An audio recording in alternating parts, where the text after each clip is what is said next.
Jawigu saaka waa mid qurxoon. Magaalada waxaa ka da'aya roob miisaan leh. Marka aad dibadda u baxdo, waxaad dareemaysaa in jawigu uu yahay mid aad u deggan. Roobka iyo biyaha xareeduna dhulka ayay wada waran yihiin. Nicmo waliba waxa ay leedahay nusqaan. Alle waxaynu weydiisanaynaa inuu inaga badbaadiyo nuqsaanteeda, isla markaasina uu ina siiyo wanaagga iyo weliba khayrka ku jira. Waxaa loo baahan yahay sidan oo kale marka roobku uu da'o inaynu u mahad celinno Allah, isla markaasina aynu uga shukri naqno nicmooyinkiisa waaweyn.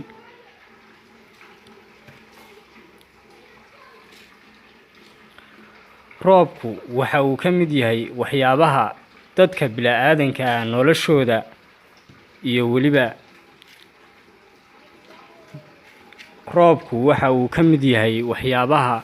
dadka bini'aadanka ay ku nool yihiin, isla markaasina la'aantii aanay noolaan karin.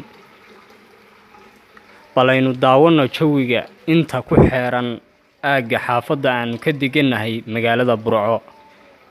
Warbixintanna waxaa idiin soo tabinaya anigoo ah Maxamed Siciid Cali Maxamed Turki.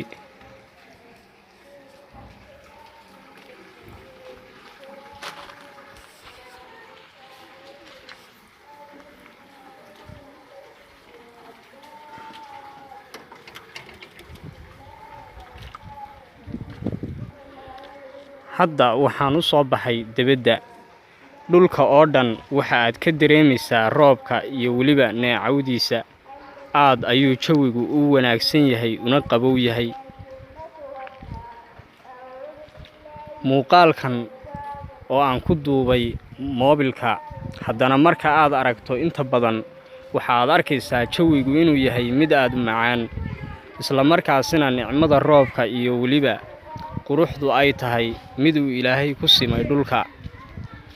Nicmo waliba waxa ay leedahay shukrinaq ay mudan tahay in uu qofku uga mahadnaqo Allah. Marka aad aragtid jawiga qurxoon iyo weliba bilicda iyo quruxda, waxa weeye nicmada roobka.